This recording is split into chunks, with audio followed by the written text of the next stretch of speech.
ਵਾਹਿਗੁਰੂ ਵਾਹਿਗੁਰੂ ਵਾਹਿਗੁਰੂ ਵਾਹਿਗੁਰੂ ਵਾਹਿਗੁਰੂ। ਸ੍ਰੀ ਵਾਹਿਗੁਰੂ ਸਾਹਿਬ ਜੀ।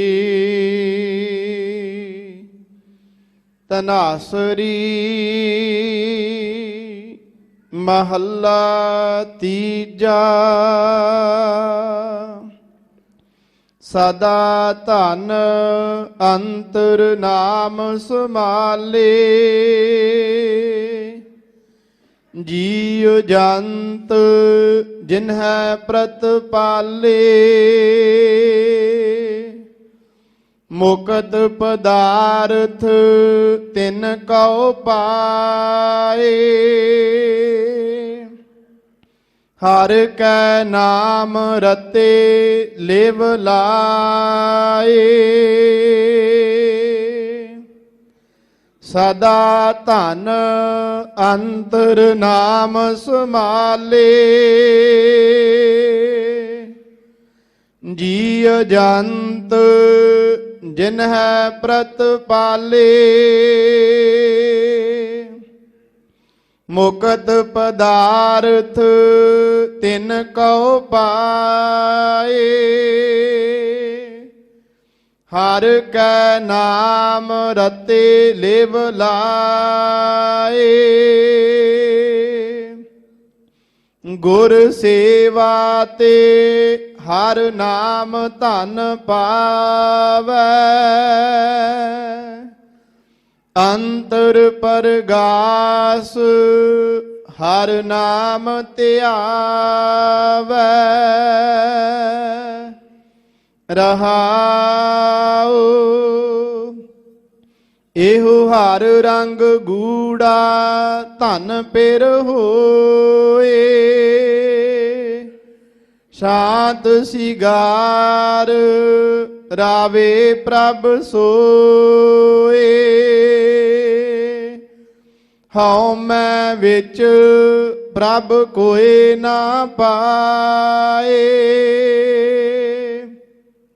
ਮੂਲੋਂ ਭੁੱਲਾ ਜਨਮ ਗਵਾਏ। ਗੁਰ ਤੇ ਸਾਤ ਸਹਿਜ ਸੁਖ ਬਾਣੀ,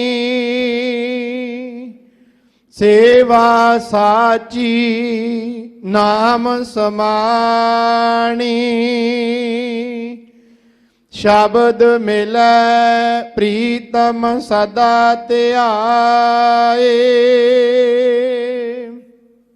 ਸਾਚ ਨਾਮ ਵਡਿਆਈ ਪਾਏ। ਆਪੇ ਕਰਤਾ ਜੁਗ ਜੁਗ ਸੋਏ, ਨਦਰ ਕਰੇ ਮਿਲਾਵਾ ਹੋਏ। ਗੁਰਬਾਣੀ ਤੇ ਹਰ ਮਨ ਵਸਾਏ, ਨਾਨਕ ਸਾਚ ਰਤੇ ਪ੍ਰਭ ਆਪ ਮਿਲਾਏ। ਗੁਰਬਾਣੀ ਤੇ ਹਰ ਮਨ ਵਸਾਏ, ਨਾਨਕ ਸਾਚ ਰਤੇ ਪ੍ਰਭ ਆਪ ਮਿਲਾਏ।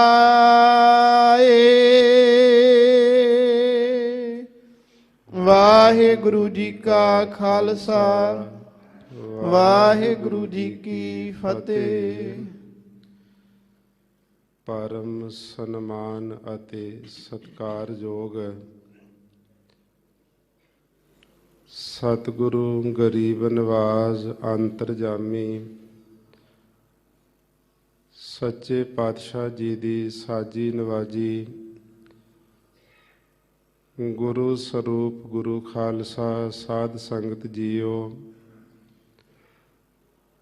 ਆਪ ਜੀ ਸਮੁੱਚੇ ਹੀ ਗੁਰਮੁਖ ਮਾਈ ਭਾਈ, ਸਤ ਸੰਗੀ ਨੇਮੀ ਪ੍ਰੇਮੀ ਸੱਜਣ ਦੂਰੋਂ ਨੇੜਿਓਂ ਚੱਲ ਕਰਕੇ ਸੋਢੀ ਸੁਲਤਾਨ ਪਿਤਾ ਸ੍ਰੀ ਗੁਰੂ ਰਾਮਦਾਸ ਸਾਹਿਬ ਮਹਾਰਾਜ ਜੀ ਦੇ ਪਾਵਨ ਪਵਿੱਤਰ ਅਸਥਾਨ ਸੱਚਖੰਡ ਸ੍ਰੀ ਹਰਿਮੰਦਰ ਸਾਹਿਬ ਜੀ ਦੇ ਦਰਸ਼ਨ ਦੀਦਾਰ ਅਤੇ ਅੰਮ੍ਰਿਤ ਸਰੋਵਰ ਦੇ ਇਸ਼ਨਾਨ ਕਰਨ ਵਾਸਤੇ ਬੜੇ ਪਿਆਰ ਸਤਿਕਾਰ ਦੇ ਨਾਲ ਇਕੱਤਰ ਹੋਏ ਹੋ। ਸੱਚਖੰਡ ਸ੍ਰੀ ਹਰਿਮੰਦਰ ਸਾਹਿਬ ਜੀ ਵਿਖੇ ਅੰਮ੍ਰਿਤ ਵੇਲੇ ਧੰਨ ਪਿਤਾ ਸ੍ਰੀ ਗੁਰੂ ਗ੍ਰੰਥ ਸਾਹਿਬ ਮਹਾਰਾਜ ਸਾਹਿਬ ਜੀ ਨੇ ਪ੍ਰਕਾਸ਼ਵਾਨ ਹੋ ਕਰਕੇ ਸਾਨੂੰ ਪਾਵਨ ਪਵਿੱਤਰ ਹੁਕਮਨਾਮਾ ਸਾਹਿਬ ਜੀ ਦੀ ਬਖਸ਼ਿਸ਼ ਕੀਤੀ ਹੈ। ਸੱਚਖੰਡ ਸ੍ਰੀ ਹਰਿਮੰਦਰ ਸਾਹਿਬ ਜੀ ਤੋਂ ਆਏ ਹੋਏ ਸ੍ਰੀ ਮੁਖ ਵਾਕ ਦੀ ਕਥਾ ਵਿਚਾਰ ਆਪਾਂ ਸਮੁੱਚੀਆਂ ਸੰਗਤਾਂ ਰਲ ਮਿਲ ਕਰਕੇ ਗੁਰਦੁਆਰਾ ਸ੍ਰੀ ਮੰਜੀ ਸਾਹਿਬ ਦੀਵਾਨ ਹਾਲ ਵਿਖੇ ਬੜੇ ਪਿਆਰ ਸਤਿਕਾਰ ਦੇ ਨਾਲ ਸ਼ਰਵਣ ਕਰਦੇ ਹਾਂ। ਜੋ ਅੱਜ ਦਾ ਸ੍ਰੀ ਮੁਖ ਵਾਕ ਸਤਿਗੁਰੂ ਪਾਤਸ਼ਾਹ ਜੀ ਸਾਨੂੰ ਬਖਸ਼ਿਸ਼ ਕਰ ਰਹੇ ਹਨ, ਆਓ ਕੁਝ ਸਮੇਂ ਵਾਸਤੇ ਮਨ ਬਿਰਤੀਆਂ ਨੂੰ ਇਕਾਗਰ ਕਰਦੇ ਹੋਏ ਪਿਆਰ ਸਤਿਕਾਰ ਦੇ ਨਾਲ ਸ਼ਰਵਣ ਕਰਨਾ ਕਰੀਏ ਜੀ। ਸਤਨਾਮ ਸ੍ਰੀ ਵਾਹਿਗੁਰੂ ਸਾਹਿਬ ਜੀ। ਤਨਾਸਰੀ ਮਹੱਲਾ ਤੀਜਾ। ਤਨਾਸਰੀ ਰਾਗਣੀ ਦੇ ਵਿੱਚ ਇਹ ਪਾਵਨ ਸ਼ਬਦ ਤੀਸਰੇ ਪਾਤਸ਼ਾਹ ਭੱਲੇ ਅਮਰਦਾਸ ਗੁਣ ਤੇਰੇ ਤੇਰੀ ਉਪਮਾ ਤੋਹੇ ਬਨ ਆਵੈ। ਨਿਮਾਣਿਆਂ ਦੇ ਮਾਣ ਗੁਰੂ, ਨਿਤਾਣਿਆਂ ਦੇ ਤਾਣ ਗੁਰੂ, ਨਿਓਟਿਆਂ ਦੀ ਓਟ ਗੁਰੂ ਸ੍ਰੀ ਗੁਰੂ ਅਮਰਦਾਸ ਸਾਹਿਬ ਮਹਾਰਾਜ ਜੀ ਦਾ ਉਚਾਰਨ ਕੀਤਾ ਹੋਇਆ ਸ੍ਰੀ ਗੁਰੂ ਗ੍ਰੰਥ ਸਾਹਿਬ ਜੀ ਦੇ ਨਵੀਨ ਸਵਰੂਪਾਂ ਦੇ ਉੱਪਰ 664 ਅੰਗ ਦੇ ਉੱਤੇ ਸੁਭਾਏਮਾਨ ਹੈ। ਇਸ ਪਰਮ ਪਵਿੱਤਰ ਸ਼ਬਦ ਦੇ ਦੁਆਰਾ ਸਤਿਗੁਰੂ ਪਾਤਸ਼ਾਹ ਸਾਨੂੰ ਸਿੱਖਿਆ ਦਿੰਦੇ ਹਨ। ਸਦਾ ਧਨ ਅੰਤਰ ਨਾਮ ਸਮਾਲੇ। ਜਿਸ ਵੇਲੇ ਆਪ ਗੁਰਦੇਵ ਗੁਰੂ ਅਮਰਦਾਸ ਮਹਾਰਾਜ ਜੀ ਸ੍ਰੀ ਗੋਇੰਦਵਾਲ ਸਾਹਿਬ ਦੀ ਪਾਵਨ ਧਰਤੀ ਤੇ ਸੰਗਤਾਂ ਦੀ ਕਲਿਆਣ ਕਰਦਿਆਂ ਹੋਇਆਂ ਨਾਮ ਬਾਣੀ ਦਾ ਉਪਦੇਸ਼ ਦ੍ਰਿੜ ਕਰਵਾ ਰਹੇ ਨੇ, ਉੱਥੇ ਕੁਝ ਗੁਰਸਿੱਖਾਂ ਨੇ ਬੇਨਤੀ ਕੀਤੀ, ਮਹਾਰਾਜ ਅਕਾਲ ਪੁਰਖ ਪਰਮਾਤਮਾ ਵਾਹਿਗੁਰੂ ਜੀ ਦੇ ਨਾਮ ਦੀ ਵਡਿਆਈ, ਨਾਮ ਦਾ ਪ੍ਰਤਾਪ, ਨਾਮ ਜਪਣ ਦਾ ਜੋ ਲਾਭ ਹੈ, ਨਾਮ ਜਪ ਕਰਕੇ ਕਿਹੜੀ ਅਵਸਥਾ ਦੀ ਪ੍ਰਾਪਤੀ ਹੁੰਦੀ, ਕਿਰਪਾ ਕਰਕੇ ਸਾਨੂੰ ਬਖਸ਼ਿਸ਼ ਕਰੋ। ਤਾਂ ਸਤਿਗੁਰੂ ਪਾਤਸ਼ਾਹ ਜੀ ਨੇ ਉਸ ਵੇਲੇ ਗੋਇੰਦਵਾਲ ਸਾਹਿਬ ਦੀ ਪਾਵਨ ਧਰਤੀ ਤੇ ਇਹ ਸ਼ਬਦ ਉਚਾਰਨ ਕੀਤਾ। ਸਤਿਗੁਰਾਂ ਦੇ ਬਚਨ ਹਨ, ਸਦਾ ਧਨ ਅੰਤਰ ਨਾਮ ਸੰਭਾਲੇ। ਜਿਹੜਾ ਅਕਾਲ ਪੁਰਖ ਪਰਮਾਤਮਾ ਵਾਹਿਗੁਰੂ ਜੀ ਦਾ ਨਾਮ ਰੂਪੀ ਧਨ ਹੈ, ਇਸ ਨੂੰ ਗੁਰੂ ਦੇ ਸਿੱਖਾਂ ਤੋਂ ਸਦਾ ਹਮੇਸ਼ਾ ਵਾਸਤੇ ਆਪਣੇ ਅੰਤਰ ਹਿਰਦੇ ਦੇ ਅੰਦਰ ਸੰਭਾਲੇ, ਇਕੱਠਾ ਕਰਕੇ ਰੱਖ, ਸਾਂਭ ਕੇ ਰੱਖ। ਦੁਨਿਆਵੀ ਜਿਹੜਾ ਧਨ ਹੈ, ਇਸ ਨੂੰ ਮਨੁੱਖ ਆਪਣੇ ਘਰ ਦੇ ਵਿੱਚ ਸੰਚਿਤ ਕਰਕੇ ਰੱਖਦਾ, ਸਾਂਭ ਕੇ ਰੱਖ ਲੈਂਦਾ। ਜ਼ਿਆਦਾ ਹੋਵੇ ਤੇ ਬੈਂਕਾਂ ਵਿੱਚ, ਲੋਕਰਾਂ ਦੇ ਵਿੱਚ ਜਾ ਕਰਕੇ ਉਹਨੂੰ ਸੰਭਾਲ ਕੇ ਰੱਖਦਾ ਹੈ। ਇਸੇ ਪ੍ਰਕਾਰ ਜਿਹੜੇ ਕੋਈ ਜੌਹਰੀਆਂ ਦੇ ਪਾਸ ਹੀਰੇ, ਪੋਖਰਾਜ, ਨੀਲਮ ਤੇ ਮਣੀਆਂ ਆਦਿਕ ਬੇਕੀਮਤੀ ਵਸਤੂਆਂ ਹੁੰਦੀਆਂ, ਉਹਨਾਂ ਨੂੰ ਤਿਜੋਰੀਆਂ ਦੇ ਅੰਦਰ ਸੰਭਾਲ ਕਰਕੇ ਰੱਖਿਆ ਜਾਂਦਾ। ਅਕਾਲ ਪੁਰਖ ਪਰਮਾਤਮਾ ਵਾਹਿਗੁਰੂ ਜੀ ਦਾ ਜਿਹੜਾ ਨਾਮ ਰੂਪੀ ਧਨ ਹੈ, ਇਹ ਤੇ ਭਾਈ ਅਸਲੀ ਸੱਚਾ ਧਨ ਹੈ। ਭਾਗ ਠੜੇ ਹਰ ਸੰਤ ਤੁਮਾਰੇ, ਜਿਨ ਘਰ ਧਨ ਹਰ ਨਾਮਾ, ਪ੍ਰਵਾਨ ਗਣੀ ਸੇਈ ਇਹ ਆਏ, ਸਫਲ ਤਿਨਾ ਕੇ ਕੰਮ। ਦੁਨਿਆਵੀ ਧਨ ਤਾਂ ਕੋਈ ਵਿਪਤਾ ਪੈਣ ਤੋਂ ਮਨੁੱਖ ਦਾ ਸਾਰਾ ਹੀ ਲੰਘ ਜਾਂਦਾ, ਖਤਮ ਹੋ ਜਾਂਦਾ। ਕੋਈ ਚੋਰ ਵੀ ਚੋਰੀ ਕਰਕੇ ਲੈ ਜਾਂਦੇ, ਬਹੁਤੇ ਫਿਰ ਹੌਕਾ ਲੈ ਕੇ ਮਰ ਜਾਂਦੇ ਨੇ। ਇਹ ਸੰਸਾਰੀ ਧਨ ਜਿਹੜਾ ਹੈ ਵਰਤੋਂ ਵਾਸਤੇ ਹੈ, ਪਰੰਤੂ ਇਹ ਜੀਵ ਨੂੰ ਦੁਖਦਾਈ ਬਣਾ ਦਿੰਦਾ ਹੈ। ਜਿਹੜਾ ਅਕਾਲ ਪੁਰਖ ਪਰਮਾਤਮਾ ਵਾਹਿਗੁਰੂ ਜੀ ਦਾ ਨਾਮ ਰੂਪੀ ਧਨ ਹੈ, ਇਹ ਤਾਂ ਭਾਈ ਨਾ ਹੋਏ ਮਰਹਿ ਨਾ ਠਾਗੇ ਜਾਹੇ, ਜਿਨ ਕੈ ਰਾਮ ਵਸੈ ਮਨ ਮਾਹੇ। ਇਹ ਨਾਮ ਰੂਪੀ ਧਨ ਵੱਡੇ ਭਾਗਾਂ ਵਾਲੇ ਗੁਰੂ ਦੇ ਪਿਆਰੇ ਗੁਰਸਿੱਖਾਂ ਨੂੰ ਪ੍ਰਾਪਤ ਹੁੰਦਾ ਹੈ। ਸਤਿਗੁਰੂ ਪਾਤਸ਼ਾਹ ਜੀ ਸਾਨੂੰ ਸਿੱਖਿਆ ਦਿੰਦੇ ਪਏ ਕਿ ਅਕਾਲ ਪੁਰਖ ਪਰਮਾਤਮਾ ਜੀ ਦਾ ਨਾਮ ਰੂਪੀ ਜਿਹੜਾ ਅਸਲੀ ਧਨ ਹੈ, ਇਹਨੂੰ ਗੁਰੂ ਦੇ ਸਿੱਖਾਂ ਹਮੇਸ਼ਾ ਵਾਸਤੇ ਆਪਣੇ ਅੰਤਰ ਕਈਏ ਹਿਰਦੇ ਦੇ ਅੰਦਰ ਸੰਭਾਲੇ ਤੋਂ ਸੰਭਾਲ ਕਰਕੇ ਰੱਖਣਾ ਕਰ। ਜੀਉ ਜੰਤ ਜਿਨਹਿ ਪ੍ਰਤਪਾਲੇ। ਇਹ ਨਾਮ ਰੂਪ ਧਨ ਹੈ ਕਿਸ ਦਾ ਦਿੱਤਾ ਹੋਇਆ? ਅਕਾਲ ਪੁਰਖ ਪਰਮਾਤਮਾ ਵਾਹਿਗੁਰੂ ਜੀ ਦਾ ਹੈ। ਪਰਮਾਤਮਾ ਵਾਹਿਗੁਰੂ ਆਪ ਜਿਹੜਾ ਸਾਧ ਸੰਗਤ ਜੀ ਨਾਮੀ ਹੈ, ਤੇ ਪਰਮਾਤਮਾ ਦਾ ਜਿਹੜਾ ਐਸਾ ਚਿੰਤਨ ਸਿਮਰਨ ਕਰਨਾ, ਇਹ ਪਰਮਾਤਮਾ ਦਾ ਨਾਮ ਹੈ। ਨਾਮੀ ਦੇ ਨਾਲੋਂ ਨਾਮ ਦੇ ਵਿੱਚ ਜ਼ਿਆਦਾ ਤਾਕਤ ਹੈ। ਕਿਸੇ ਮਨੁੱਖ ਨੂੰ ਬੁਲਾਉਣਾ, ਦਰਵਾਜ਼ੇ ਤੇ ਜਾ ਕੇ ਨਾਮ ਲੈ ਦਿਓ, ਆਟੋਮੈਟਿਕ ਹੀ ਮਨੁੱਖ ਬਾਹਰ ਦਰਵਾਜ਼ੇ ਤੇ ਆ ਕੇ ਖੜ ਜਾਂਦਾ। ਪਰਮਾਤਮਾ ਵਾਹਿਗੁਰੂ ਦੀ ਪ੍ਰਾਪਤੀ ਕਰਨੀ ਤੇ ਉਸ ਦਾ ਨਾਮ ਚਿੰਤਨ ਕਰ ਲੈ, ਸਿਮਰਨ ਕਰ ਲੈ, ਆਟੋਮੈਟਿਕ ਹੀ ਹਿਰਦੇ ਦੀ ਸ਼ੁੱਧੀ ਹੋ ਜਾਵੇਗੀ, ਮਨ ਦੀਆਂ ਮੈਲਾਂ ਮਿਟ ਜਾਣਗੀਆਂ ਤੇ ਪਰਮਾਤਮਾ ਦਾ ਦੀਦਾਰ ਤੈਨੂੰ ਸਖਿਆਤ ਹੋ ਸਕਦਾ ਹੈ। ਜੀ ਜੰਤ ਜਿਨਹਿ ਪ੍ਰਤਪਾਲੇ, ਇਹ ਉਸ ਪਰਮਾਤਮਾ ਵਾਹਿਗੁਰੂ ਜੀ ਦਾ ਅਸਲੀ ਨਾਮ ਰੂਪੀ ਧਨ ਹੈ, ਜਿਸ ਵਾਹਿਗੁਰੂ ਨੇ ਜੀ ਦਾ ਅਰਥ ਜਿਹੜੇ ਸਥੂਲ ਜੀਵ ਨੇ, ਸਾਹਮਣੇ ਦਿਸਦੇ ਨੇ, ਤੇ ਇਸ ਪ੍ਰਕਾਰ ਕੋਈ ਹਾਥੀ ਤੱਕ ਕੀੜੀ ਤੋਂ ਲੈ ਕਰਕੇ ਤੇ ਬਾਕੀ ਜਿਹੜੇ ਜੰਤ ਹੋਇਆ ਕਰਦੇ, ਇਹ ਸੂਖਮ ਜਿਹੜੇ ਖੁਰਦਬੀਨਾਂ ਨਾਲ, ਦੂਰਬੀਨਾਂ, ਸੂਖਮ ਦਰਸ਼ੀਆਂ ਨਾਲ ਵੇਖੇ ਜਾਂਦੇ, ਤੇ ਇਹਨਾਂ ਨੂੰ ਸਾਧ ਸੰਗਤ ਜੀ ਜੰਤ ਕਿਹਾ ਜਾਂਦਾ।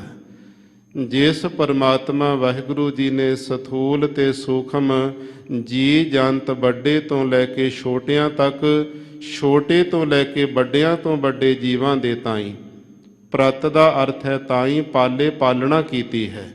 ਸਾਰੇ ਜੀਵਾਂ ਦੀ ਜਿਹੜਾ ਪਰਮਾਤਮਾ ਪਾਲਣਾ ਕਰਦਾ ਹੈ। ਮੁਕਤ ਪਦਾਰਥ ਤਿਨ ਕਉ ਪਾਏ। ਇਹ ਗੁਰੂ ਦਾ ਜਿਹੜਾ ਪਰਮਾਤਮਾ ਦਾ, ਪਰਮੇਸ਼ਰ ਦਾ ਨਾਮ ਹੈ ਭਾਈ। ਜਿਹੜੇ ਗੁਰੂ ਦੇ ਪਿਆਰੇ ਗੁਰਸਿੱਖ ਇਸ ਨਾਮ ਨੂੰ ਜਪਦੇ ਨੇ, ਤਿੰਨ ਕੋ ਉਹਨਾਂ ਨੂੰ ਐਸੀ ਜਿਹੜੀ ਮੁਕਤੀ ਦਾ ਪਦਾਰਥ ਹੈ ਪਾਏ, ਪ੍ਰਾਪਤ ਹੋ ਜਾਂਦਾ। ਕੁਝ ਮੁਕਤੀਆਂ ਹੇਠਲੀਆਂ ਬੈਕੁੰਠ ਧਾਮਾਂ ਦੀਆਂ ਮੰਨਦੇ ਨੇ, ਸ਼ਲੋਕ, ਸਰੂਪ, ਸਮੀਪ ਤੇ ਸਜੋਜ। ਸ਼ਲੋਕ ਹੁੰਦਾ ਜਿਸ ਕਿਸੇ ਇਸ਼ਟ ਦੀ, ਕਿਸੇ ਗੁਰੂ ਪੀਰ ਦੀ ਅਰਾਧਨਾ ਕਰਨੀ ਤੇ ਉਹਦੇ ਲੋਕ ਵਿੱਚ ਚਲੇ ਜਾਣਾ, ਉੱਥੇ ਤੱਕ ਹੀ ਪਹੁੰਚ ਹੋਣੀ, ਇਹਨੂੰ ਸ਼ਲੋਕ ਮੁਕਤੀ ਮੰਨਦੇ ਨੇ। ਸਰੂਪ ਹੁੰਦੀ ਹੈ ਜਿਹਦੀ ਅਰਾਧਨਾ ਕਰਦਿਆਂ ਕਰਦਿਆਂ ਅੰਤਲੇ ਸਮੇਂ ਉਹਦਾ ਰੂਪ ਹੀ ਬਣ ਜਾਣਾ, ਉਹਦੇ ਵਰਗੇ ਅੰਗ ਪ੍ਰਤੰਗ, ਚਿਹਰਾ ਮੁਹਾਂਦਰਾ ਉਹਦੇ ਨਾਲ ਹੀ ਜਾ ਕੇ ਮਿਲ ਜਾਣਾ, ਸਰੂਪ ਮੁਕਤੀ ਹੈ। ਤੇ ਇਸੇ ਪ੍ਰਕਾਰ ਸਾਧ ਸੰਗਤ ਜੀ ਸਮੀਪ ਮੁਕਤੀ ਹੈ, ਆਪਣੇ ਇਸ਼ਟ ਗੁਰਦੇਵ ਦੇ, ਗੁਰੂ ਪੀਰ ਦੇ ਬਹੁਤ ਹੀ ਸਮੀਪ ਨੇੜੇ ਚਲੇ ਜਾਣਾ। ਉਹਨੇ ਸਦਾ ਹੀ ਆਪਣੇ ਅੰਗ ਸੰਗ ਬਣਾ ਕੇ ਰੱਖਣਾ। ਅੱਗੇ ਸਜੋਜ ਮੁਕਤੀ ਹੋਇਆ ਕਰਦੀ, ਤੇ ਜਿਸ ਦੇ ਅੰਦਰ ਸਾਰਾ ਕੁਝ ਸੇਵਕ ਨੂੰ ਮਿਲ ਜਾਂਦਾ, ਰਿੱਧੀਆਂ ਸਿੱਧੀਆਂ ਤਾਕਤਾਂ, ਸਾਰੀਆਂ ਸ਼ਕਤੀਆਂ ਹਾਸਲ ਹੋ ਜਾਂਦੀਆਂ, ਤੇ ਉੱਥੇ ਦੋ ਚੀਜ਼ਾਂ ਨਹੀਂ ਮਿਲਦੀਆਂ। ਇੱਕ ਸੰਸਾਰ ਦੀ ਜਿਹੜੀ ਜੀਵਾਂ ਦੀ ਪੈਦਾਇਸ਼ ਕਰਨੀ, ਤੇ ਦੂਸਰਾ ਜੀਵਾਂ ਦਾ ਸੰਘਾਰ ਕਰਨਾ। ਇਹ ਸ਼ਕਤੀਆਂ ਨਹੀਂ ਉੱਥੇ ਜਾ ਕੇ ਸਜੋਜ ਮੁਕਤੀ ਵਿੱਚ ਮਿਲਦੀਆਂ। ਇਹ ਚਾਰ ਜਿਹੜੀਆਂ ਹੇਠਲੀਆਂ ਬੈਕੁੰਠ ਦੀਆਂ ਮੁਕਤੀਆਂ ਨੇ, ਇਹਨਾਂ ਤੋਂ ਉੱਪਰ ਹੈ ਜਿਹੜੀ ਸਾਧ ਸੰਗਤ ਜੀ ਕੇਵਲ ਮੋਕਸ਼ਤਾ, ਪਰਮਾਤਮਾ ਦੇ ਵਿੱਚ ਜਾ ਕਰਕੇ ਲੀਨ ਹੋ ਜਾਣਾ, ਵਾਹਿਗੁਰੂ ਜੀ ਵਰਗਾ ਹੀ ਉਹਦਾ ਸਰੂਪ ਬਣ ਜਾਣਾ। ਤੇ ਇਹ ਜਿਹੜੀ ਐਸੀ ਕੇਵਲ ਮੋਕਸ਼ਤਾ ਹੈ, ਉਹਨਾਂ ਗੁਰੂ ਦੇ ਪਿਆਰਿਆਂ ਨੇ ਪਾਏ, ਪ੍ਰਾਪਤ ਕੀਤੀ ਹੈ। ਹਰ ਕੈ ਨਾਮ ਰਤੇ ਲਿਵ ਲਾਏ। ਜਿਨ੍ਹਾਂ ਨੇ ਆਪਣੀ ਲਿਵ ਅਕਾਲ ਪੁਰਖ ਪਰਮਾਤਮਾ ਵਾਹਿਗੁਰੂ ਜੀ ਤੇ ਗੁਰੂ ਦੇ ਨਾਮ ਦੇ ਵਿੱਚ ਲਾ ਦਿੱਤੀ ਹੈ। ਜਿਨ੍ਹਾਂ ਦੀ ਸੁਰਤ ਨਾਮ ਦੇ ਵਿੱਚ ਖਾਚਤ ਹੋ ਗਈ, ਫਿਰ ਨਾਮ ਦੇ ਵਿੱਚ ਉਹ ਰੱਤੇ ਰੰਗੇ ਗਏ ਨੇ। ਜਿਨ੍ਹਾਂ ਨੂੰ ਐਸਾ ਰੰਗ ਚੜ ਜਾਂਦਾ ਪਰਮਾਤਮਾ ਦੇ ਨਾਮ ਦਾ, ਕਾਇਆ ਕਾਪਰ ਚੀਰ ਬਹੁ ਫਾਰੇ, ਹਰ ਰੰਗ ਨਾ ਲਹੈ ਸੁਭਾਗਾ।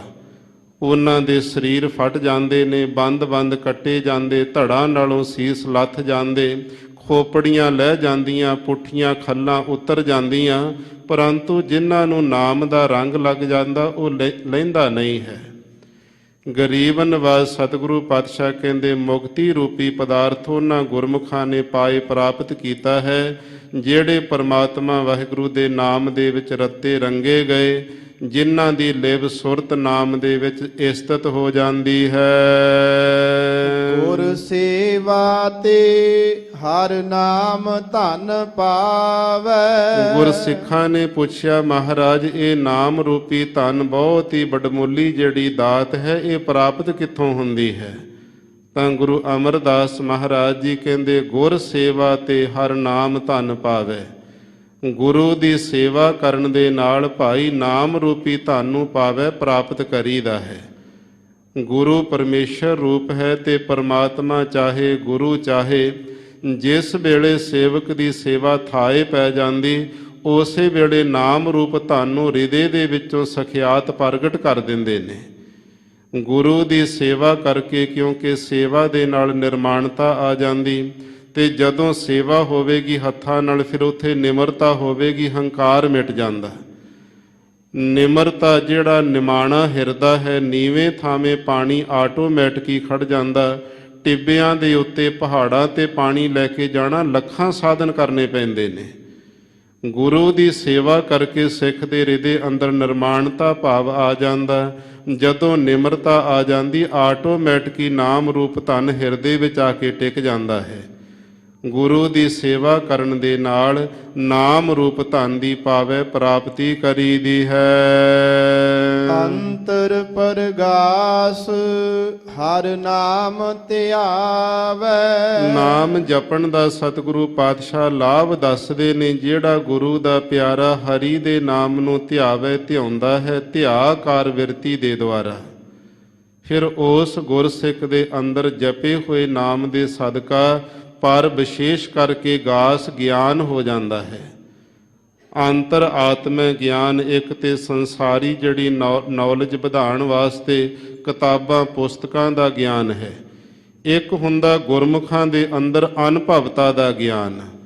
ਸਿਮਰਨ ਕਰਨ ਵਾਲਾ ਨੇਤਰ ਮੂੰਦ ਕਰਕੇ ਤਰਲੋਕੀ ਨੂੰ ਵੇਖ ਸਕਦਾ, ਕਿਹੜਾ ਜੀਵ, ਕੀੜੀ ਵਰਗਾ ਜੀਵ ਕਿੱਥੇ ਕੀ ਕਰਦਾ ਪਿਆ।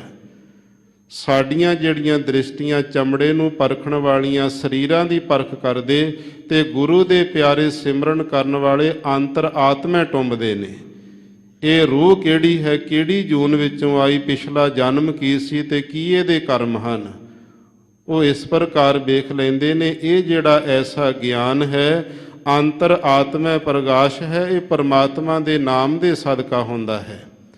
ਹਰੀ ਦੇ ਨਾਮ ਨੂੰ ਜਿਹੜਾ ਗੁਰਮੁਖ ਪਿਆਰਾ ਧਿਆਉਣਾ ਕਰਦਾ, ਉਹਦੇ ਅੰਦਰ ਐਸਾ ਅਨੁਭਵਤਾ ਦਾ ਪ੍ਰਕਾਸ਼, ਜਿਹੜਾ ਗਿਆਨ ਸਤਿਗੁਰੂ ਜੀ ਪ੍ਰਗਟ ਕਰ ਦਿੰਦੇ ਹਨ।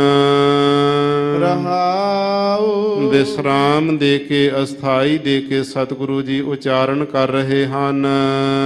ਇਹੋ ਹਰ ਰੰਗ ਗੂੜਾ ਧਨ ਪਿਰ ਹੋਏ। ਇਹ ਜਿਹੜਾ ਹਰੀ ਪਰਮਾਤਮਾ ਵਾਹਿਗੁਰੂ ਜੀ ਦੇ ਨਾਮ ਦਾ, ਪਰਮਾਤਮਾ ਗੁਰੂ ਦੇ ਪ੍ਰੇਮ ਦਾ ਜਿਹੜਾ ਲਾਲ ਰੰਗ ਗੂੜਾ ਅਤਿਅੰਤ ਹੀ ਐਸਾ ਗੁੜਤਣਤਾ ਵਾਲਾ ਹੈ, ਜਿਹੜਾ ਕਦੇ ਫਿੱਕਾ ਨਹੀਂ ਹੁੰਦਾ, ਕਦੇ ਖਰਾਬ ਨਹੀਂ ਹੁੰਦਾ। ਐਸਾ ਨਾਮ ਰੂਪੀ ਰੰਗ ਤੇ ਜਿਨ੍ਹਾਂ ਗੁਰਮੁਖਾਂ ਨੂੰ ਪਿਆਰਿਆਂ ਨੂੰ ਮਿਲ ਜਾਂਦਾ ਹੈ। ਫਿਰ ਅਕਾਲ ਪੁਰਖ ਪਤੀ ਪਰਮੇਸ਼ਰ ਦਾ ਨਾਮ ਦਾ ਰੰਗ ਜਿਨ੍ਹਾਂ ਨੂੰ ਮਿਲ ਗਿਆ, ਉਹ ਧਨਤਾ ਦੇ ਯੋਗ ਜੀਵ ਰੂਪ ਇਸਤਰੀਆਂ ਬਣ ਜਾਂਦੀਆਂ ਨੇ। ਤੇ ਐਸੀਆਂ ਜੀਵ ਰੂਪ ਇਸਤਰੀਆਂ ਧਨਤਾ ਦੇ ਯੋਗ ਹਨ, ਜਿਨ੍ਹਾਂ ਨੂੰ ਨਾਮ ਦਾ ਗੂੜਾ ਰੰਗ ਲੱਗ ਜਾਂਦਾ ਹੈ। ਸਾਤ ਸਿਗਾਰ ਰਾਵੇ ਪ੍ਰਭ ਸੋਏ। ਨਾਮ ਜਪਦਿਆਂ ਹੋਇਆਂ ਐਸਾ ਪ੍ਰੇਮ ਦਾ ਰੰਗ ਜਦੋਂ ਲੱਗ ਜਾਂਦਾ, ਉਹਦੀਆਂ ਨਿਸ਼ਾਨੀਆਂ ਕੀ ਹੋਣਗੀਆਂ? ਪਹਿਲੇ ਨੰਬਰ ਤੇ ਨਾਮ ਜਪਣ ਵਾਲੇ ਦੇ ਹਿਰਦੇ ਅੰਦਰ ਪੂਰਨ ਸ਼ਾਂਤੀ ਵਰਤ ਜਾਵੇਗੀ। ਸੰਸਾਰ ਵੱਲ ਵੀ ਨਜ਼ਰ ਮਾਰੇਗਾ, ਉਹ ਕਹੇਗਾ ਸੰਸਾਰ ਹੀ ਸ਼ਾਂਤ ਰੂਪ ਹੈ। ਜਿੱਧਰ ਨਜ਼ਰ ਜਾਂਦੀ ਸਾਰਾ ਕੁਝ ਸ਼ਾਂਤ ਸਰੂਪ ਵੇਖਦਾ ਹੈ, ਉਹਦੇ ਅੰਦਰ ਜੀਵਨ ਵਿੱਚ ਸ਼ਾਂਤੀ ਆ ਜਾਂਦੀ, ਟਿਕਾ ਆ ਜਾਂਦਾ, ਤੇ ਉਹਦੇ ਸਦਕਾ ਫਿਰ ਸ਼ਿੰਗਾਰ ਜਿਹੜਾ ਸ਼ਾਂਤੀ ਦਾ ਸ਼ਿੰਗਾਰ ਜਦੋਂ ਆਪਣੀ ਜ਼ਿੰਦਗੀ ਦੇ ਵਿੱਚ ਕੋਈ ਸਾਧ ਸੰਗਤ ਧਾਰਨ ਕਰ ਲੈਂਦਾ, ਅੰਗ ਬਣਾ ਲੈਂਦਾ, ਉਹ ਪ੍ਰਭੂ ਪਰਮਾਤਮਾ ਸੋਏ ਤਤ ਪਾਦੇ ਲੱਖ ਅਰਥ ਪਰਮੇਸ਼ਰ ਨੂੰ ਰਾਵੇ ਕਈਏ ਭੋਗਣਾ ਮਾਨਣਾ ਕਰਦਾ, ਆਨੰਦ ਮਾਣਦਾ ਹੈ। ਉਸ ਪਰਮਾਤਮਾ ਵਾਹਿਗੁਰੂ ਦੇ ਆਨੰਦ ਨੂੰ ਉਹ ਭੋਗਣਾ ਕਰਦਾ ਹੈ। ਹਉ ਮੈਂ ਵਿੱਚ ਪ੍ਰਭ ਕੋਏ ਨਾ ਪਾਏ। ਜੇ ਕੋਈ ਕਹਿ ਦੇਵੇ ਵੀ ਮੈਂ ਪਰਮਾਤਮਾ ਨੂੰ ਪ੍ਰਾਪਤ ਕਰ ਲਿਆ, ਇਹ ਹਉਮੈ ਬੋਲਦੀ ਬੰਦੇ ਵਿੱਚ। ਮੇਰੇ ਵਿੱਚ ਗੁਣ ਹਨ, ਮੇਰੇ ਕੋਲ ਗਿਆਨ ਹੈ, ਮੇਰੇ ਕੋਲ ਪਰਮਾਤਮਾ ਦਾ ਸਰੂਪ ਹੈ, ਉਹਦੀ ਵਿਚਾਰ ਮੈਂ ਤੁਹਾਨੂੰ ਸਮਝਾਵਾਂ, ਇਹ ਸਾਧ ਸੰਗਤ ਜੀ ਹਉਮੈ ਹੈ। ਜਿੱਥੇ ਮੈਂ ਕਰਦਾ ਹੈ ਬੰਦਾ, ਗੁਰੂ ਦਾ ਸਿੱਖ ਸਾਧ ਸੰਗਤ ਜੀ ਇਸ ਹਉਮੈ ਤੋਂ ਨਿਰਲੇਪ ਰਹਿੰਦਾ ਹੈ। ਸੰਗਤ ਵਿੱਚੋਂ ਇਹ ਗੁਣ ਸਿੱਖੇ ਜਾਂਦੇ, ਕਮਾਈ ਵਾਲਿਆਂ ਦੀ ਸੰਗਤ ਕਰਕੇ ਬਹੁਤ ਕੁਝ ਸਿੱਖਣ ਨੂੰ ਮਿਲ ਜਾਂਦਾ। ਹਉਮੈ ਵਿੱਚ ਪ੍ਰਭ ਕੋਏ ਨਾ ਪਾਏ, ਜਿਹੜੀ ਹਉਮੈ ਹੈ ਸਾਧ ਸੰਗਤ, ਇਹਦੇ ਅੰਦਰ ਹਿਰਦੇ ਵਿੱਚ ਹੋਣ ਕਰਕੇ ਤਾਂ ਕਿਸੇ ਨੇ ਵੀ ਪਰਮਾਤਮਾ ਨੂੰ ਨਹੀਂ ਪਾਇਆ। ਗੁਰਬਾਣੀ ਨੇ ਤੇ ਇੱਥੋਂ ਤੱਕ ਕਹਿ ਦਿੱਤਾ ਕਿ ਹਉਮੈ ਨਾਵੈ ਨਾਲ ਵਿਰੋਧ ਹੈ, ਦੋਏ ਨਾ ਬਸੈ ਇਕ ਠਾਏ। ਹਉਮੈ ਵਿੱਚ ਸੇਵਾ ਨਾ ਹੋਵੇ ਤਾਂ ਮਨ ਬਿਰਥਾ ਜਾਏ। ਹਉਮੈ ਵਿੱਚ ਤਾਂ ਸੇਵਾ ਹੀ ਨਹੀਂ ਹੁੰਦੀ ਮਨੁੱਖ ਦੇ ਪਾਸੋਂ, ਨਿਰਮਾਣਤਾ ਵਾਲਾ ਹੀ ਸੇਵਾ ਕਰੇਗਾ। ਜਿੱਥੇ ਹਉਮੈ ਹੈ ਸਾਧ ਸੰਗਤ, ਉੱਥੇ ਪਰਮਾਤਮਾ ਦਾ ਨਾਮ ਨਹੀਂ ਆਉਣਾ। ਜਿੱਥੇ ਨਾਮ ਨਹੀਂ ਜਪਿਆ, ਉੱਥੇ ਸ਼ਾਂਤੀ ਨਹੀਂ ਹੋਵੇਗੀ। ਜਿੱਥੇ ਹਿਰਦਾ ਸ਼ਾਂਤ ਨਹੀਂ ਹੋਇਆ, ਉੱਥੇ ਸਹਿਜ ਗਿਆਨ ਨਹੀਂ ਹੋਵੇਗਾ। ਜਿੱਥੇ ਗਿਆਨ ਨਹੀਂ ਆਇਆ, ਤੇ ਉੱਥੇ ਸੁੱਖ ਆਨੰਦ ਦੀ ਪ੍ਰਾਪਤੀ ਨਹੀਂ ਹੋਣੀ। ਇਹ ਸਾਰਾ ਕੁਝ ਹੀ ਝੂਠਾ ਹੈ ਹਉਮੈ ਵਿੱਚ ਜਿਹੜਾ ਜੀਵ ਕਹਿੰਦਾ ਹੈ। ਹਉਮੈ ਵਿੱਚ ਪ੍ਰਭ ਕੋਏ ਨਾ ਪਾਏ, ਕਿਸੇ ਨੇ ਵੀ ਅੱਜ ਤੱਕ ਭਾਈ ਹਉਮੈ ਦੇ ਸੰਯੁਕਤ ਹੋ ਕੇ ਪਰਮਾਤਮਾ ਨੂੰ ਪਾਉਣਾ ਨਹੀਂ ਕੀਤਾ, ਵਾਹਿਗੁਰੂ ਦੀ ਪ੍ਰਾਪਤੀ ਨਹੀਂ ਕੀਤੀ ਹੈ। ਮੂਲੋਂ ਭੁੱਲਾ ਜਨਮ ਗਵਾਏ। ਸਾਡਾ ਸਾਰਿਆਂ ਦਾ ਮੁੱਲ, ਜਿਹੜਾ ਮੂਲ ਜੜ ਕੀ ਹੈ, ਸਾਡਾ ਧੁਰਾ ਕੀ ਹੈ, ਉਹ ਅਕਾਲ ਪੁਰਖ ਪਰਮਾਤਮਾ ਹੈ। ਉਸ ਵਾਹਿਗੁਰੂ ਮੁੱਢ ਦੇ ਨਾਲੋਂ ਤਾਂ ਭੁੱਲਾ ਇਹ ਭੁੱਲ ਗਿਆ। ਜਿਵੇਂ ਕੋਈ ਜੜ ਦੇ ਨਾਲੋਂ ਭੁੱਲ ਕਰਕੇ ਦਰਖਤ ਦੀਆਂ ਟਹਿਣੀਆਂ ਨੂੰ ਧੋਈ ਜਾਵੇ, ਪੱਤਿਆਂ ਨੂੰ ਪਾਣੀ ਦੇਈ ਜਾਵੇ, ਜੜਾਂ ਵਿੱਚ ਪਾਣੀ ਪਾਵੇ ਹੀ ਨਾ, ਫਿਰ ਸਾਧ ਸੰਗਤ ਉਸ ਮਨੁੱਖ ਨੂੰ ਕੋਈ ਸਮਝਦਾਰ ਨਹੀਂ ਕਹੇਗਾ। ਅਕਾਲ ਪੁਰਖ ਪਰਮਾਤਮਾ ਵਾਹਿਗੁਰੂ ਤੇ ਸਾਰੇ ਸੰਸਾਰ ਦਾ ਤਰਲੋਕੀ ਦਾ ਜੜ ਰੂਪ ਹੈ। ਦੇਵੀ ਦੇਵਤੇ ਪੀਰ ਪੈਗੰਬਰ ਔਲੀਏ ਅਵਤਾਰ, ਇਹ ਟਹਿਣੀਆਂ ਪੱਤਿਆਂ ਦੀ ਨਿਆਈ ਚਮਕਦੇ ਨੇ, ਪਰੰਤੂ ਇਹ ਜਿਹੜਾ ਜੀਵ ਹੈ ਇਹ ਮੂਲੋਂ ਪਰਮਾਤਮਾ ਨੂੰ ਮੁੱਢ ਤੋਂ ਭੁੱਲ ਗਿਆ। ਦੇਵੀ ਦੇਵਤਿਆਂ ਪੀਰਾਂ ਪੈਗੰਬਰਾਂ ਮੜੀਆਂ ਮਸਾਣਾ ਕਬਰਾਂ, ਇਹਨਾਂ ਨੂੰ ਪੂਜਣ ਵਾਸਤੇ ਤੁਰ ਪਿਆ ਵੀ ਸ਼ਾਇਦ ਇੱਥੋਂ ਹੀ ਖੁਸ਼ੀਆਂ ਮਿਲ ਜਾਣਗੀਆਂ। ਪਰੰਤੂ ਸਤਿਗੁਰੂ ਕਹਿੰਦੇ ਇਹਦਾ ਤੈਨੂੰ ਕੀ ਪ੍ਰਾਪਤ ਹੋਵੇਗਾ? ਫਲ ਜਨਮ ਗਵਾਏ। ਮਨੁੱਖਾ ਜਨਮ ਨੂੰ ਤੂੰ ਗਵਾ ਲਵੇਂਗਾ। ਕਦੇ ਇੱਕ ਪੀਰ ਨੇ ਨਾਰਾਜ਼ ਹੋ ਜਾਣਾ, ਫਿਰ ਦੂਜੇ ਦੀ ਮਨੌਤ ਕਰਨ ਲੱਗ ਜਾਵੀਂ, ਉਹਨੇ ਨਾਰਾਜ਼ ਹੋਣਾ, ਫਿਰ ਤੀਜੇ ਦੇ ਜਾ ਕੇ ਦਰਵਾਜ਼ੇ ਤੇ ਬੈਠ ਜਾਈਂ। ਕਿਉਂ ਨਾ ਸਾਰਿਆਂ ਨੂੰ ਛੱਡ ਕੇ ਮੂਲ ਜੜ ਰੂਪ ਪਰਮਾਤਮਾ ਦਾ ਚਿੰਤਨ ਕਰ। ਜਿਹਨੇ ਜੜ ਵਿੱਚ ਪਾਣੀ ਪਾ ਦਿੱਤਾ, ਪੱਤਿਆਂ ਦੀਆਂ ਟਹਿਣੀਆਂ ਦੀਆਂ ਫਲਾਂ ਤੇ ਫੁੱਲਾਂ ਦੀਆਂ ਖੁਸ਼ੀਆਂ ਲੈ ਜਾਂਦਾ। ਇਸੇ ਪ੍ਰਕਾਰ ਪਰਮਾਤਮਾ ਦਾ ਸਿਮਰਨ ਕਰ, ਸਾਰਿਆਂ ਦੀ ਅਰਾਧਨਾ ਵਿੱਚ ਹੀ ਆ ਜਾਂਦੀ ਹੈ। ਮੂਲੋਂ ਭੁੱਲਾ, ਮੂਲ ਜੜ ਦੇ ਨਾਲੋਂ ਪਰਮਾਤਮਾ ਦੇ ਨਾਲੋਂ ਤਾਂ ਭੁੱਲਿਆ ਪਿਆ ਹੈ। ਮਨੁੱਖਾ ਜਨਮੇ ਨੇ ਅਜਾਈ ਗਵਾ ਲੈਣਾ ਕੀਤਾ। ਗੁਰ ਤੇ ਸ਼ਾਂਤ ਸਹਿਜ ਸੁਖ ਬਾਣੀ। ਜਿਹੜੀ ਇਹ ਗੁਰੂ ਨਾਨਕ ਸਾਹਿਬ ਜੀ ਦੀ ਨਿਰੰਕਾਰ ਦੀ ਪਰਮਾਤਮਾ ਦੇ ਦੇਸ਼ ਵਿੱਚੋਂ ਆਈ ਹੋਈ ਗੁਰੂ ਦੀ ਬਾਣੀ ਹੈ, ਇਸ ਬਾਣੀ ਨੂੰ ਪੜ੍ਹਨ ਦਾ ਲਾਭ ਕੀ ਹੋਵੇਗਾ? ਗੁਰੂ ਦੀ ਬਾਣੀ ਕਰਕੇ ਅੰਦਰ ਤੇਰੇ ਸ਼ਾਂਤੀ ਵਰਤੇਗੀ। ਬਾਣੀ ਸੁਣਦਿਆਂ, ਬਾਣੀ ਪੜ੍ਹਦਿਆਂ ਕਿੰਨਾ ਮਨ ਨੂੰ ਧਰਵਾਸਾ ਆਉਂਦਾ, ਮਨ ਟਿਕਾ ਵਿੱਚ ਆ ਜਾਂਦਾ। ਕਿੱਡਾ ਵੀ ਦੁੱਖ ਕਿਉਂ ਨਾ ਹੋਵੇ, ਬੜੀ ਸ਼ਾਂਤੀ ਮਿਲਦੀ ਜਦੋਂ ਬਾਣੀ ਨੂੰ ਸੁਣਦਾ ਕੋਈ ਪੜ੍ਹਦਾ ਹੈ। ਪਹਿਲੇ ਨੰਬਰ ਤੇ ਸ਼ਾਂਤੀ ਆ ਜਾਣੀ ਬਾਣੀ ਕਰਕੇ। ਫਿਰ ਬਾਣੀ ਦਾ ਹੋਰ ਜਦੋਂ ਟਿਕ ਕਰਕੇ ਸ਼ਾਂਤ ਰੂਪ ਹੋ ਕਰਕੇ ਅਭਿਆਸ ਕਰੇਗਾ, ਫਿਰ ਸਹਿਜ ਇਹਦੇ ਅੰਦਰ ਟਿਕਾ ਆਵੇਗਾ ਤੇ ਸਹਿਜ ਗਿਆਨ ਦੀ ਅਵਸਥਾ ਪ੍ਰਾਪਤ ਹੋਵੇਗੀ। ਗਿਆਨ ਤੋਂ ਬਾਅਦ ਫਿਰ ਸੁਖ ਸੱਸੇ ਔਂਕੜ ਤੇ ਖੱਖੇ ਨੂੰ ਵੀ ਔਂਕੜ ਲੱਗਿਆ। ਇੱਕ ਸੁਖ ਜਿਹੜਾ ਬ੍ਰਹਮਾਨੰਦ ਦਾ ਸੁਖ ਪਰਮਾਤਮਾ ਦੀ ਪ੍ਰਾਪਤੀ ਦਾ, ਉਹ ਵੀ ਪ੍ਰਾਪਤ ਹੋ ਜਾਣਾ। ਗੁਰੂ ਦੀ ਬਾਣੀ ਦਾ ਅਭਿਆਸ ਕਰ ਲੈ ਤੇ ਸ਼ਾਂਤੀ ਮਿਲੇਗੀ, ਸਹਿਜ ਗਿਆਨ ਮਿਲ ਜਾਣਾ ਤੇ ਸੁਖ ਉਹ ਬ੍ਰਹਮਾਨੰਦ ਦੇ ਸੁਖ ਦੀ ਪ੍ਰਾਪਤੀ ਹੋ ਜਾਵੇਗੀ। ਸੇਵਾ ਸਾਚੀ ਨਾਮ ਸਮਾਣੀ। ਜਿਹੜੇ ਪੂਰੇ ਗੁਰੂ ਦੀ ਤੇ ਅਕਾਲ ਪੁਰਖ ਪਰਮਾਤਮਾ ਵਾਹਿਗੁਰੂ ਦੀ ਸੱਚੀ ਸੇਵਾ ਕਰਨੀ ਹੈ, ਇਹਦੇ ਸਦਕਾ ਤੇਰੀ ਨਾਮ ਦੇ ਅੰਦਰ ਚਿੱਤ ਦੀ ਬਿਰਤੀ ਦੀ ਸਮੌਤਾ ਬਣ ਜਾਵੇਗੀ। ਪਰਮਾਤਮਾ ਵਾਹਿਗੁਰੂ ਦੇ ਨਾਮ ਵਿੱਚ ਤੇਰੀ ਲੀਨਤਾ ਬਣ ਜਾਣੀ ਜੇ ਸੱਚੇ ਦਿਲ ਦੇ ਨਾਲ ਸੱਚੇ ਗੁਰੂ ਦੀ ਸੇਵਾ ਕਰਨੀ ਕਰੇ। ਸ਼ਬਦ ਮਿਲੈ ਪ੍ਰੀਤਮ ਸਦਾ ਧਿਆਏ। ਜਿਨ੍ਹਾਂ ਨੂੰ ਪੂਰੇ ਸਤਿਗੁਰਾਂ ਦੇ ਦੁਆਰਾ ਸ਼ਬਦ ਉਪਦੇਸ਼ ਦਾ ਮਿਲੈ ਮਿਲਾਪ ਹੋ ਜਾਂਦਾ, ਪੂਰੇ ਗੁਰੂ ਤੋਂ ਉਪਦੇਸ਼ ਲੈ ਲੈਂਦੇ ਨੇ। ਪੰਜਾਂ ਪਿਆਰਿਆਂ ਦੇ ਪਾਸੋਂ ਗੁਰ ਮੰਤਰ ਮੂਲ ਮੰਤਰ ਦਾ ਉਪਦੇਸ਼ ਜਿਨ੍ਹਾਂ ਨੂੰ ਮਿਲ ਜਾਂਦਾ, ਉਹ ਫਿਰ ਪ੍ਰੀਤਮ ਸਦਾ ਧਿਆਏ। ਹਮੇਸ਼ਾ ਵਾਸਤੇ ਪ੍ਰੀਤਮ ਜਿਹੜਾ ਤਮਾਂ ਤੋਂ ਪਰੇ ਹੈ ਪਰਮਾਤਮਾ, ਉਹਨੂੰ ਧਿਆਉਣਾ ਕਰਦੇ ਹਨ। ਸਾਚ ਨਾਮ ਵਡਿਆਈ ਪਾਏ। ਸੱਚੇ ਵਾਹਿਗੁਰੂ ਪਰਮਾਤਮਾ ਦਾ ਗੁਰੂ ਦਾ ਨਾਮ ਜਪਣ ਕਰਕੇ ਹੀ ਭਾਈ ਵਡਿਆਈ ਪਾਈ ਦੀ ਹੈ। ਵਡਿਆਈਆਂ ਤਾਂ ਬਹੁਤ ਤਰ੍ਹਾਂ ਦੀਆਂ ਨੇ, ਦੁਨੀਆ ਵਿੱਚ ਵੀ ਵਡਿਆਈਆਂ ਨੇ, ਇਹ ਥੋੜੇ ਸਮੇਂ ਦੀਆਂ ਨੇ। ਕੁਝ ਵਡਿਆਈਆਂ ਮਿੰਟਾਂ ਤੱਕ ਹੀ ਖਤਮ ਹੋ ਜਾਂਦੀਆਂ, ਕੁਝ ਘੰਟਿਆਂ ਤੱਕ ਵਡਿਆਈ ਰਹਿੰਦੀ, ਕੁਝ ਸਾਲਾਂ ਤੱਕ ਰਹਿ ਸਕਦੀ, ਕੁਝ ਵਡਿਆਈ ਜਿਹੜੀ ਇੱਕ ਜਨਮ ਤੱਕ ਰਹਿ ਸਕਦੀ ਹੈ। ਪਰੰਤੂ ਜਿਹੜੀ ਪਰਮਾਤਮਾ ਵਾਹਿਗੁਰੂ ਦੇ ਵਿੱਚ ਲੀਨਤਾ ਹੋ ਜਾਣੀ, ਬ੍ਰਹਮ ਗਿਆਨ ਦੀ ਪ੍ਰਾਪਤੀ ਹੋ ਜਾਣੀ, ਨਾਨਕ ਬ੍ਰਹਮ ਗਿਆਨੀ ਆਪ ਪਰਮੇਸ਼ਰ, ਉਸ ਦੇ ਗਿਆਨ ਦੀ ਜਿਹੜੀ ਵਡਿਆਈ ਪ੍ਰਾਪਤ ਕਰ ਲੈਣੀ, ਇਹ ਸਦੀਵ ਕਾਲ ਰਹਿੰਦੀ ਹੈ। ਸੱਚੇ ਨਾਮ ਨੂੰ ਜਪ ਕਰਕੇ ਬ੍ਰਹਮ ਗਿਆਨੀ ਹੋਣ ਦੀਆਂ ਵਡਿਆਈਆਂ, ਪਰਮਾਤਮਾ ਦੇ ਸਰੂਪ ਦੇ ਵਿੱਚ ਅਭੇਦਤਾ ਦੀ ਵਡਿਆਈ ਨੂੰ ਗੁਰਮੁਖ ਪਾ ਲੈਂਦਾ ਹੈ। ਆਪੇ ਕਰਤਾ ਜੁਗ ਜੁਗ ਸੋਏ। ਉਹ ਜਿਹੜਾ ਸੋਏ ਅਕਾਲ ਪੁਰਖ ਪਰਮਾਤਮਾ ਵਾਹਿਗੁਰੂ, ਇਹ ਜੁਗਾਂ ਜੁਗਾਂ ਦੇ ਵਿੱਚ ਆਪ ਹੀ ਸਾਰਿਆਂ ਦਾ ਕਰਤਾ ਕਰਨ ਵਾਲਾ ਮਾਲਕ ਹੈ।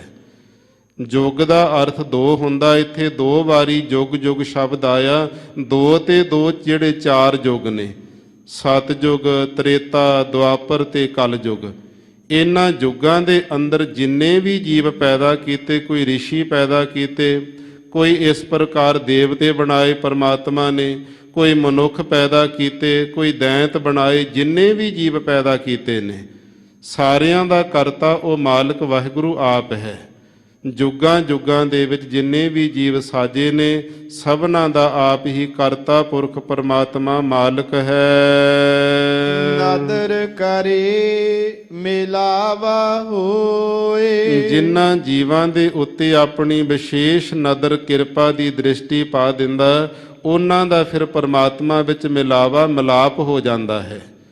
ਫੇਰ ਨਹੀਂ ਪਰਮਾਤਮਾ ਦੇਖਦਾ ਵੀ ਇਹਦੇ ਵਿੱਚ ਔਗਣ ਜ਼ਿਆਦਾ ਨੇ, ਇਹਦੇ ਵਿੱਚ ਬਦੀਆਂ ਜ਼ਿਆਦਾ ਹਨ, ਤੇ ਜਦੋਂ ਤਰਸ ਕਰਨ ਤੇ ਆਉਂਦਾ ਹੈ, ਤਰਸ ਪਿਆ ਮਿਹਰਾਮਤ ਹੋਈ, ਸਤਿਗੁਰ ਸੱਜਣ ਮਿਲਿਆ, ਨਾਨਕ ਨਾਮ ਮਿਲੇ ਤਾਂ ਜੀਵਾਂ ਤਨ ਮਨ ਥੀਵੈ ਹਰਿਆ। ਜਦੋਂ ਤਰਸ ਕਰਦਾ ਪਰਮਾਤਮਾ ਵਾਹਿਗੁਰੂ, ਉੱਥੇ ਬਦੀਆਂ ਨਹੀਂ ਵੇਖਦਾ, ਔਗਣਾਂ ਨੂੰ ਨਹੀਂ ਤੱਕਦਾ ਹੈ। ਫੇਰ ਤਾਂ ਆਪਣੀ ਕਿਰਪਾ ਦੀ ਦ੍ਰਿਸ਼ਟੀ ਜਦੋਂ ਕਰ ਦਿੰਦਾ, ਉਹ ਗੁਰੂ ਦੇ ਸਿੱਖ ਦਾ ਪਰਮਾਤਮਾ ਵਿੱਚ ਮਿਲਾਵਾ ਦਾ ਅਰਥ ਮਿਲਾਪ ਹੋ ਜਾਂਦਾ, ਲੀਨ ਹੋ ਜਾਂਦਾ ਹੈ। ਗੁਰਬਾਣੀ ਤੇ ਹਰ ਮਨ ਵਸਾਏ। ਜਿਹੜੀ ਗੁਰੂ ਸਾਹਿਬ ਦੀ ਇਹ ਪਾਵਨ ਬਾਣੀ ਹੈ, ਇਸ ਬਾਣੀ ਦਾ ਅਭਿਆਸ ਕਰਨ ਕਰਕੇ ਹਰੀ ਪਰਮਾਤਮਾ ਨੂੰ ਮਨ ਦੇ ਵਿੱਚ ਵਸਾ ਲਈਦਾ।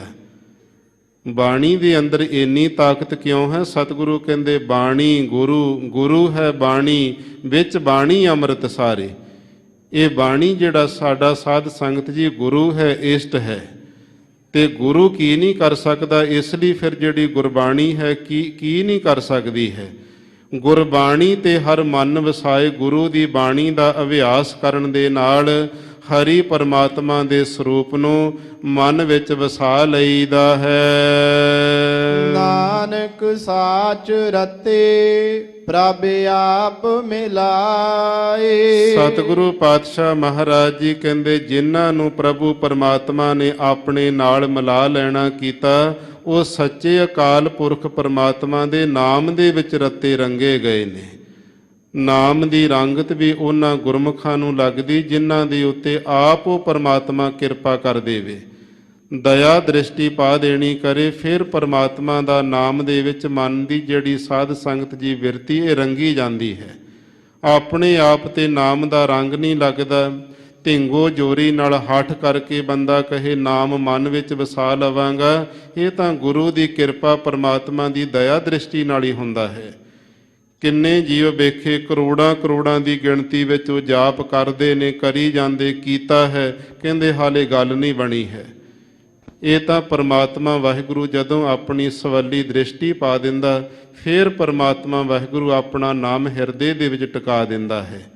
ਇਹ ਪਰਮ ਪਵਿੱਤਰ ਉਪਦੇਸ਼ ਗੁਰੂ ਅਮਰਦਾਸ ਸਾਹਿਬ ਮਹਾਰਾਜ ਜੀ ਨੇ ਉਸ ਵੇਲੇ ਗੋਇੰਦਵਾਲ ਸਾਹਿਬ ਦੀ ਪਾਵਨ ਧਰਤੀ ਤੇ ਉਹਨਾਂ ਸੰਗਤਾਂ ਨੂੰ ਬਖਸ਼ਿਆ ਜਿਹੜੀਆਂ ਉਸ ਵੇਲੇ ਗੋਇੰਦਵਾਲ ਸਾਹਿਬ ਗੁਰੂ ਦੇ ਚਰਨਾਂ ਵਿੱਚ ਜੁੜੀਆਂ ਸਨ। ਅੱਜ ਸਮੁੱਚੀਆਂ ਸੰਗਤਾਂ ਨੂੰ ਸਾਨੂੰ ਸਾਂਝਾ ਉਪਦੇਸ਼ ਸੱਚਖੰਡ ਸ੍ਰੀ ਹਰਿਮੰਦਰ ਸਾਹਿਬ ਜੀ ਤੋਂ ਸ੍ਰੀ ਮੁਖ ਵਾਕ ਦੇ ਦੁਆਰਾ ਸਾਨੂੰ ਬਖਸ਼ਿਆ ਹੈ। ਵਾਹਿਗੁਰੂ ਜੀ ਕਾ ਖਾਲਸਾ, ਵਾਹਿਗੁਰੂ ਜੀ ਕੀ ਫਤਿਹ। ਵਾਹਿਗੁਰੂ ਜੀ ਕਾ ਖਾਲਸਾ, ਵਾਹਿਗੁਰੂ ਜੀ ਕੀ ਫਤਿਹ। ਸ਼ੇਰੇ ਪੰਜਾਬ ਗੁਰਬਾਣੀ YouTube ਚੈਨਲ ਨੂੰ ਵੱਧ ਤੋਂ ਵੱਧ ਸਬਸਕ੍ਰਾਈਬ ਕਰੋ ਤੇ ਇਸ ਤੇ ਗੁਰਬਾਣੀ, ਸ਼ਬਦ ਕੀਰਤਨ ਤੇ ਇਤਿਹਾਸ ਨਾਲ ਵੱਧ ਤੋਂ ਵੱਧ ਜੁੜ ਕੇ ਆਨੰਦ ਮਾਣੋ ਤੇ ਆਪਣੀ ਜ਼ਿੰਦਗੀ ਨੂੰ ਸਫਲ ਕਰੋ। ਵਾਹਿਗੁਰੂ ਜੀ ਕਾ ਖਾਲਸਾ, ਵਾਹਿਗੁਰੂ ਜੀ ਕੀ ਫਤਿਹ।